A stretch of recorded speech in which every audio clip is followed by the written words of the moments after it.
So, Aadjividam, starring Prithviraj Sukumaran, directed by Blessy and based on the book Aadjividam by Benjamin. ഒരുപാട് നാളത്തെ കാത്തിരിപ്പിന് ശേഷം എന്തോ ഭാഗ്യത്തിന് എനിക്ക് ഈ പടം ഫസ്റ്റ് ഷോ നമ്മുടെ നാട്ടിൽ തന്നെ കാണാൻ പറ്റി. അത് എന്തോ ഭാഗ്യത്തിന് ഞാൻ ഒട്ടും പ്രതീക്ഷിച്ചില്ല ഈ പടം റിലീസ് ചെയ്യുമ്പോൾ ഞാൻ ഇവിടെ നാട്ടിൽ കാണുമെന്ന്. But somehow it all worked out. എനിക്ക് ഇവിടെ നിന്ന് തന്നെ തിയേറ്ററിൽ അത് എക്സ്പീരിയൻസ് ചെയ്യാൻ പറ്റി.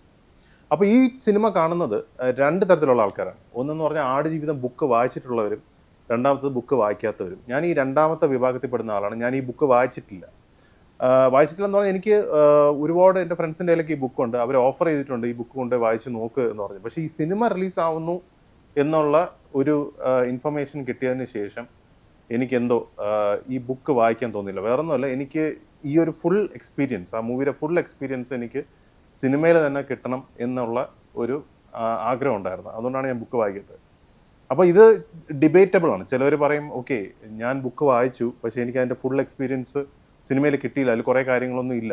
പക്ഷെ അത് അണ്ടർസ്റ്റാൻഡബിൾ ആണ്. സോ ഒരു ബുക്ക് എന്ന് പറയുമ്പോൾ അതിൽ ലിമിറ്റേഷൻസ് ഇല്ല. അവർക്ക് എത്ര വേണോ എഴുതാം. നിങ്ങൾക്ക് സമയമെടുത്ത് നിങ്ങളുടെ ഇമാജിനേഷൻ നിങ്ങളെ കൊണ്ടെത്തിക്കുന്ന രീതിയിൽ നിങ്ങൾക്ക് അത് എക്സ്പീരിയൻസ് ചെയ്യാൻ പറ്റും. പിന്നെ ഓരോരുത്തരുടെ ഇമാജിനേഷൻ ബേസ് ചെയ്തിട്ട് നിങ്ങൾക്ക് ആ വേൾഡ് ബിൽഡ് ചെയ്തെടുക്കാം, നിങ്ങൾക്ക് ക്യാരക്ടേഴ്സിനെ ബിൽഡ് ചെയ്തെടുക്കാം. അതെല്ലാം ചെയ്യാനുള്ള ഫ്രീഡം നിങ്ങൾക്കുണ്ട്. നിങ്ങൾക്ക് ഏത് ലെവലിൽ വേണോ അത് കൊണ്ടെത്തിക്കാം.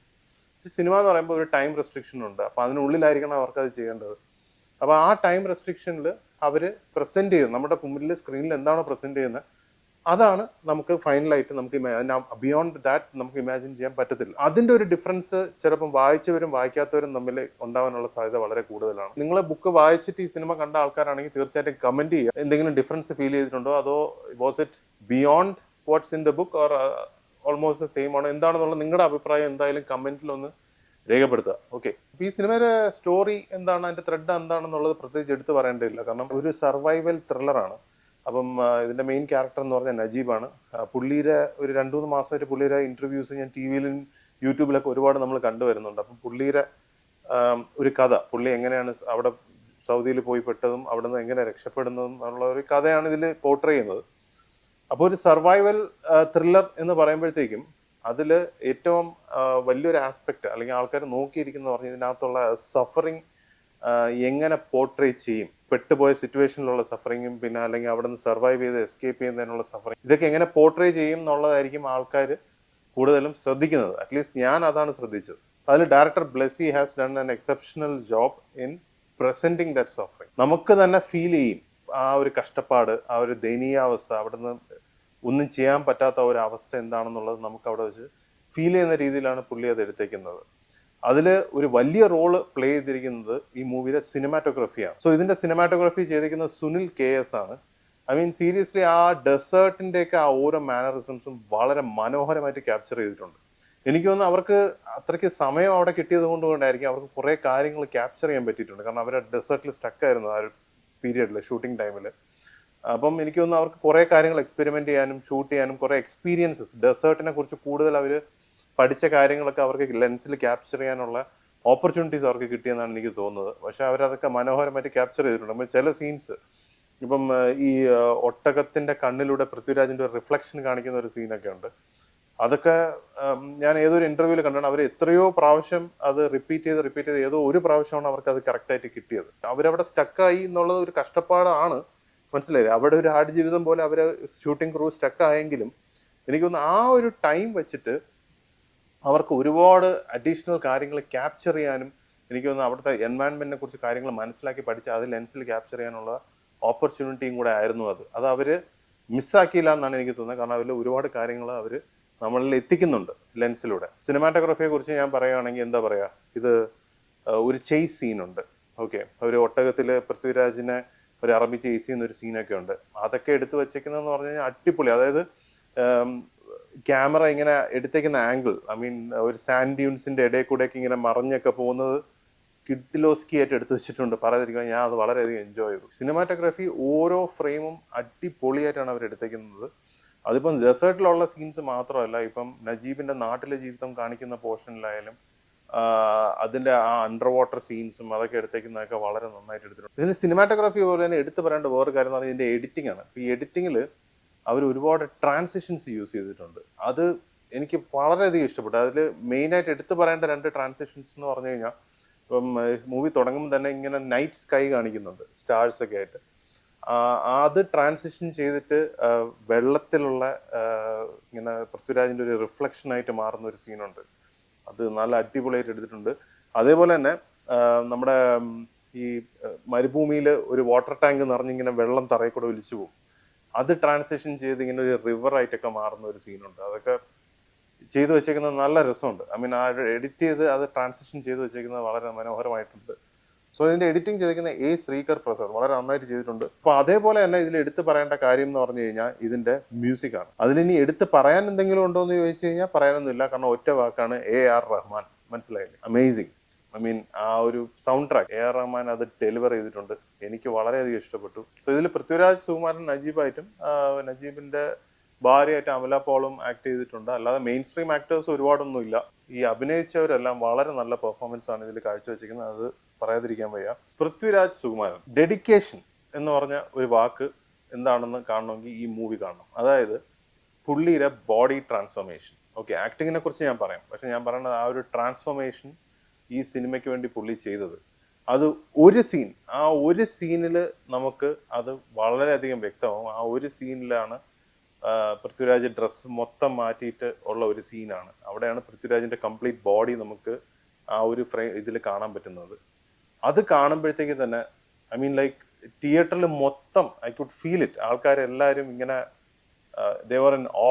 ഐ മീൻ ഇത് എന്താണ് ഇങ്ങനെ എന്നൊക്കെ പറഞ്ഞിട്ട് ആൾക്കാർ നോക്കി ഇരുന്ന് പോയ ഒരു സീനുണ്ട്.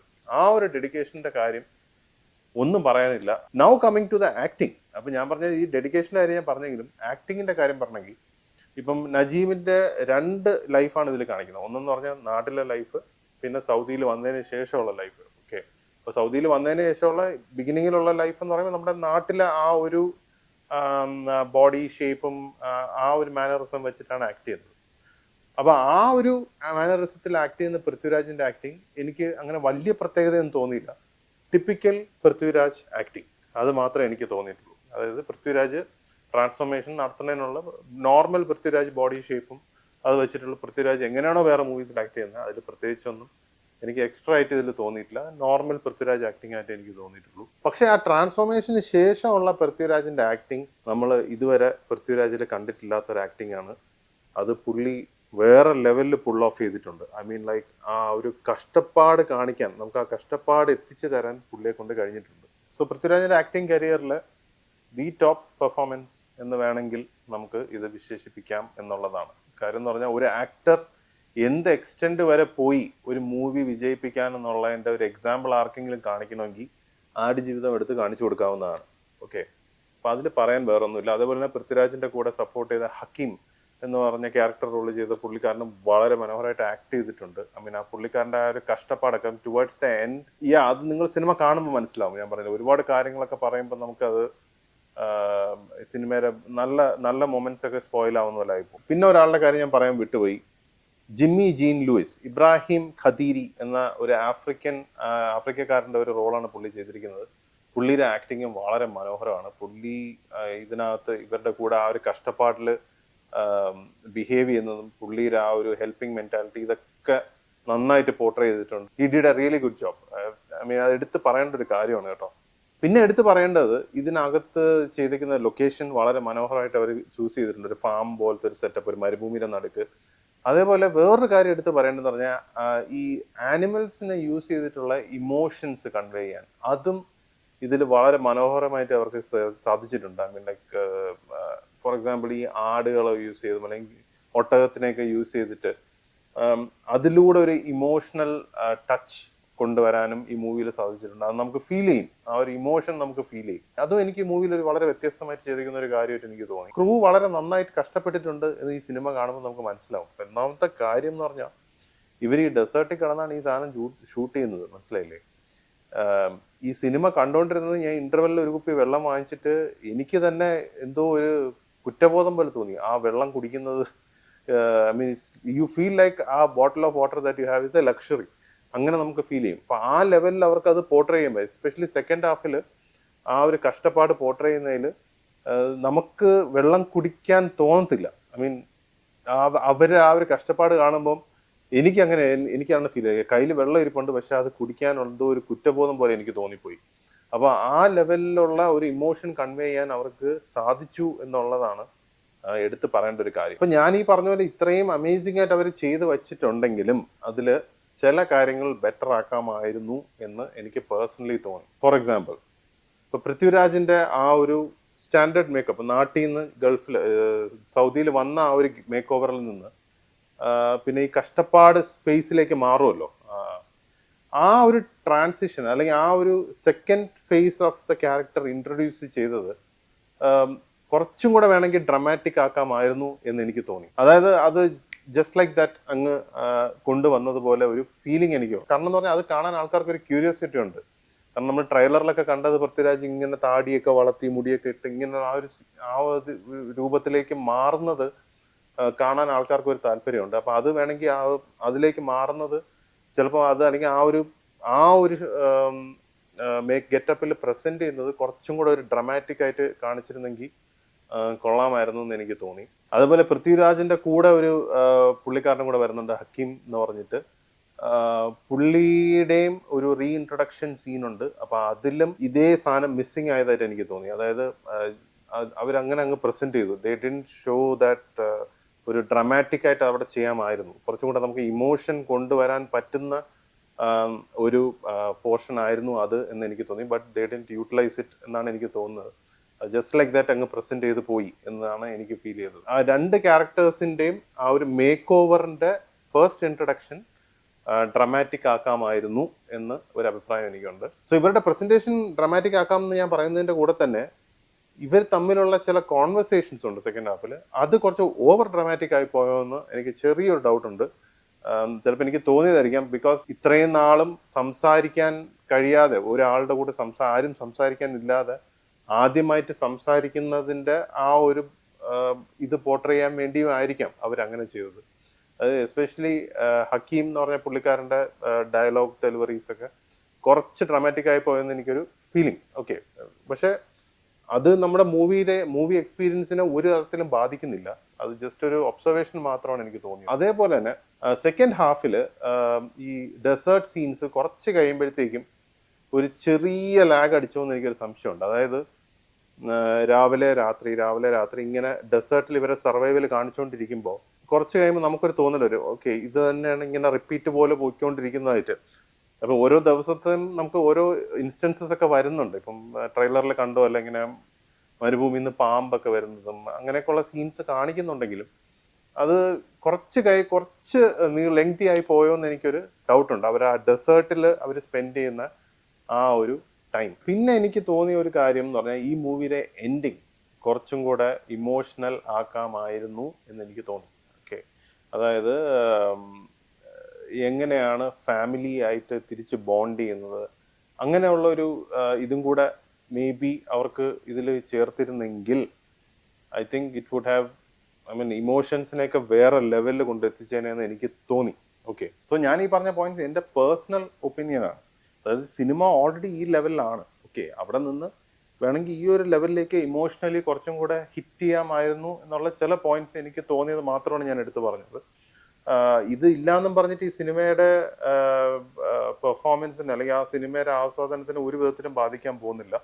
ബട്ട് ഇതൊക്കെ ഈ സിനിമയിൽ വേണ്ടിയിരുന്നു എന്ന് എനിക്കൊരു തോന്നലാണ്. കാര്യം എന്ന് പറഞ്ഞാൽ വേറെ ലെവലിൽ ഇമോഷണലി ആൾക്കാരെ ഹിറ്റ് ചെയ്തേനെ ഈ പടം. അപ്പൊ ഇതൊക്കെ പറയുമ്പോൾ തന്നെ നമ്മൾ ചിന്തിക്കേണ്ട ഒരു കാര്യമുണ്ട്. അതായത് ഇത് ആ കോവിഡ് സമയത്ത് ഇവർ ജോർഡാനിന്റെ മരുഭൂമിയിൽ സ്റ്റക്കായി കിടന്ന സമയത്ത് ചെയ്ത പടമാണ്, മനസ്സിലായില്ലേ?